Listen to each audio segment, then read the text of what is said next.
And Sure. how do I pronounce this Roman Roman Krznaric. Krznaric. From originally Australia. Australia? My mom's Australian. Yeah, you said. Yeah. Wow, okay. Roman Krznaric. Perfect. Maybe his ancestor is Greek or something. So it's because, no, Croatia. Slavic. Yeah, right. So that's why the Krznaric. Anyway.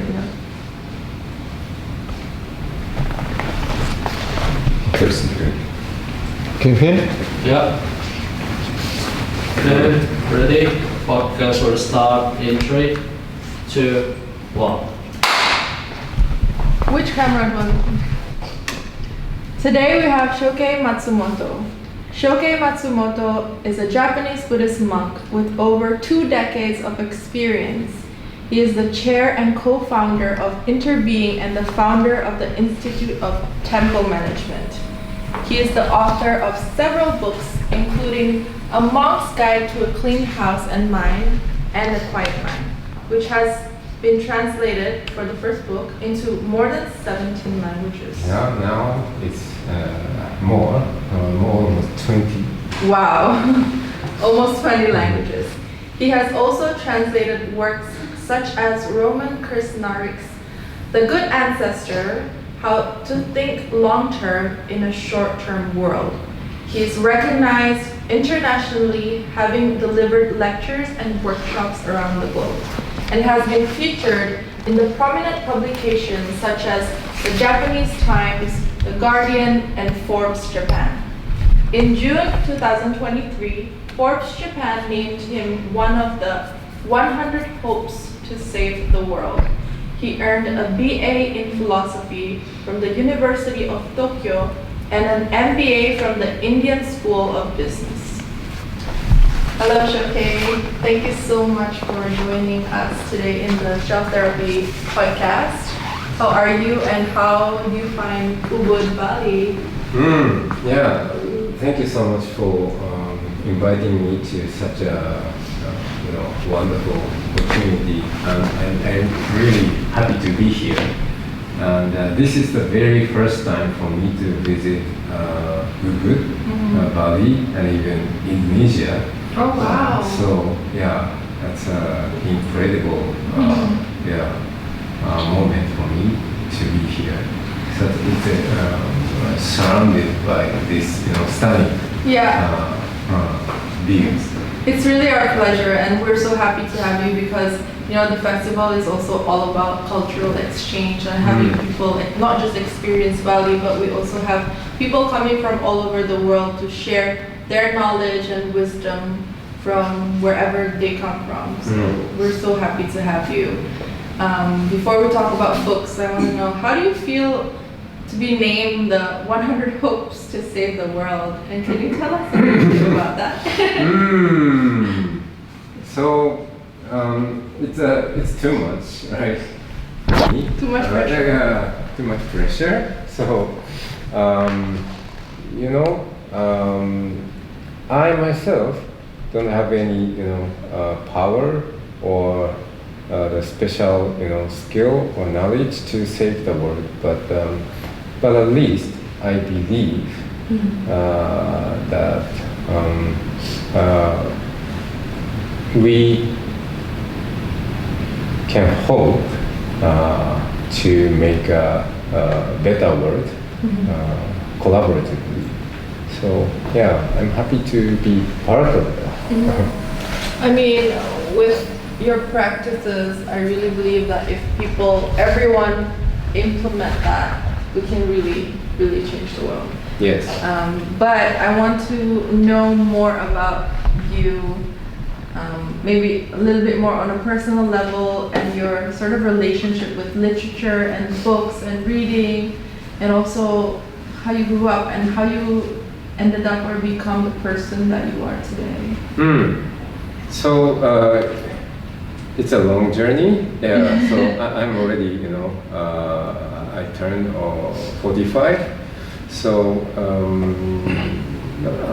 but yeah, so reflecting on my, life, I was born in Hokkaido, the northernmost part in Japan. Recently, Niseko is getting popular as a snow resort for winter sport, right? Skiing with lots of powder, good powder snow. So I grew up very close place, town from Niseko, and you may not be familiar with the Japanese, the culture of Japanese Buddhism, but most of the Buddhist priests in Japan become Buddhist priests because of their family. So it's like I'd say lineage, small family, not business, but a small family practice, right? And most of the priests do it as a profession, right? So even they are expected to have successor. I mean to get married, to have a successor, children. You mean? Yeah. Right? But I myself, I'm not from temple family. But I had a grandfather who was a Buddhist priest. So my parents are not priests nor running a temple. But when I visit my grandfather mother place, it's temple. It's a Buddhist temple. So I'm a mix of grandfather's lineage, I mean the Buddhist priest, and the father, my direct father's lineage, who is CEO of a company. So that's why I'm in between philosophy, the Buddhist philosophy things and business things. Right. I feel like I can relate to that just because my father, he has a master's in Hindu philosophy, while my mom, even though she's very creative, she's a businesswoman at the end of the day. A similar background. But I feel like both are, I guess I would like to say I got the best of both worlds because I can balance out having a business mind and sort of becoming more of a human, with philosophy. I really enjoy it, and I love spirituality as well. But yes. Yeah. And so you were saying.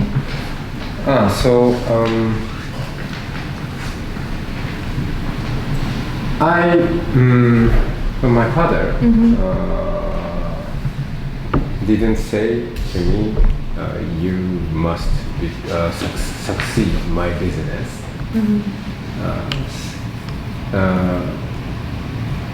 Instead, he often said to me and my younger brother, "So you guys can do whatever you want. So you don't need to, think of succeeding my business." So I somehow seriously took his message, and when I was a child, I was afraid of death. So at the end of our life, we need to say goodbye to everything, right? So it's we are destined to leave to somewhere from this world, right? Yeah. And we don't know where it will be. So I was very much afraid of that fact that we are mortal, right? Impermanent. Yeah. So I wanted to know the purpose of this life and the meaning of this life and the destination after death. Right. So I can relate to that too. oh, you? Yeah, I was first scared about when I started having this sort of fear of death was when I thought about the death of my beloved, my parents, my loved ones. I started having images of that, and then it started becoming myself. Like, how would it feel to die? I started getting kind of that fear, and then had anxiety from that. But it's slowly fading away a little bit, especially if you've experienced death in your close family, etc. So I think it's a very interesting thought to have, right? Yeah. Yes. But in my case, I stick to this question: where to go after death? Where did we come from? And who am I? These kind of fundamental questions as a human being. So I stick to these, and finally I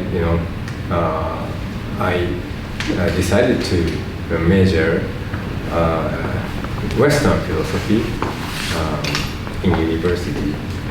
Yeah, so that I can know more different way of thinking. There are a variety of different types of philosophies across the world, which shows different stories around there. So that's why I studied philosophy in the university. But what I found was most of the philosophers have very interesting, unique ideas, but most of them didn't live happy life. So not necessarily. So then, when it comes to the way of living better life, Buddhism, which my grandfather pursued, seemed very practical. So it's holistic, not only about thinking. Buddhism is not only about thinking, but also the physical practice and holistic. So that's why somehow, so to me, Buddhism become bigger, and finally, thanks to my entrepreneurship, succeeded from my father, maybe the business person. I decided to become a Buddhist priest. Wow, such an interesting story. Yeah, I mean it's crazy to think that that you, as a young person, start getting fears or ideas about death, and then question it, and then you want to find answers, and which leads you to where you are now. But how about reading or books and writing? What made you want to write about your experience, your knowledge about cleaning? Is it because you wanted to do it for yourself, or you wanted to share with the world? Sure. right after I entered to the Buddhist world after graduating from university. It's not usual for the young guy to directly go to not to business world, but to the monastic world. At the moment, the internet was getting more accessible to the people that 20 years ago, right? So then I decided to record my daily experience on the blog. Oh, you started with a blog? Started with a blog. An actual online blog? Actual online blog. What was it called, if you don't mind sharing? So at that time, so the blog system itself was not that popular. So I remember the system was WordPress? Before. Oh, before WordPress. Movable type. Movable type? You may not know, but no. Movable type. So I got a package, downloaded, and I installed into a server, a rent server, and I started writing my blog. So I'm sure, at least among Japanese, I was the first Japanese Buddhist monk who wrote blog. You're the first Japanese Buddhist monk blogger. Blogger. Okay, that's really cool. I started a blog just recently because I feel like life has been moving too fast. And I do a lot of things, I go to a lot of events, I meet a lot of people, I travel a lot, so I feel like writing a blog was something for me to really slow down, remember my day, because I feel like my memory has been really poor lately. So it's kind of like for me, sort of writing therapy. Writing therapy, exactly, was initially for me. I'm not thinking about who's gonna read it. I care, but at the same time, that's not my number one priority to see who's gonna read it. I hope that it's useful for other people, but actually it was, I guess, to add value to my life and to document my life also in a way. But how about you with your books, or even blog? You started, was it because was it like me that you wanted to do it for yourself, or simply you have a message to say and like to help other people, basically? So when I started writing my blog, I found I like writing, and I really enjoyed writing and publishing. It's incredible, right? On the internet. So at that time, so without using any publisher, I can directly publish my article on the web. So I really, got into it, and so I received sometimes feedbacks from the readers, and eventually after writing the blog for less than 1 year, I received an invitation from the publishing company to publish it. Yeah, so why not? So my first book was from my blog. So you were scouted by a publisher. Yes. And how was that experience after you independently writing for your own blog to writing a book with a publisher? How was that experience for you? So for me, there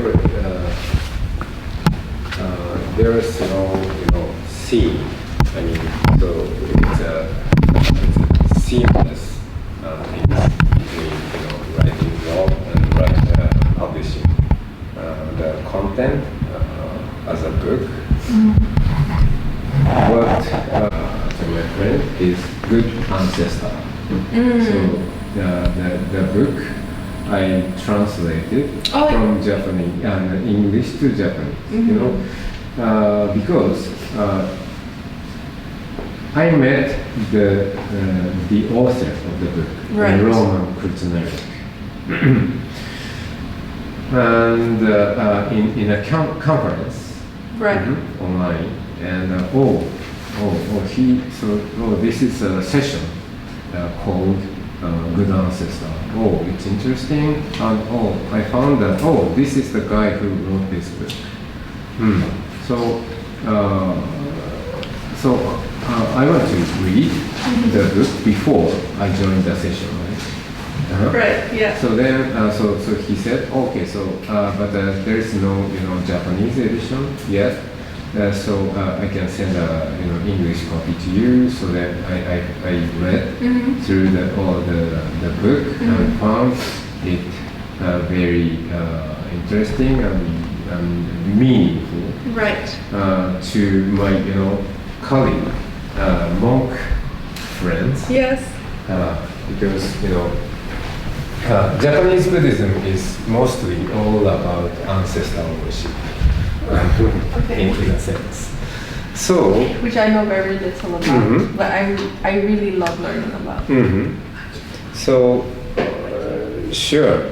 So this book, Good Ancestor, gives us Buddhist monks very new perspective around how we see the ancestors. Our ancestors. I see. So, okay, I want to, You want to give to your friend? gift this book to my, monk friends, but that they cannot read English. So then I need to translate, right? So that's the way I, became a translator. So I suppose you really love to give books to your friends because I guess you want to share knowledge and information, etc. I find that so amazing and funny. So maybe next time if I write a book in English, I can give it to you, and then you can translate. Translate. Yes.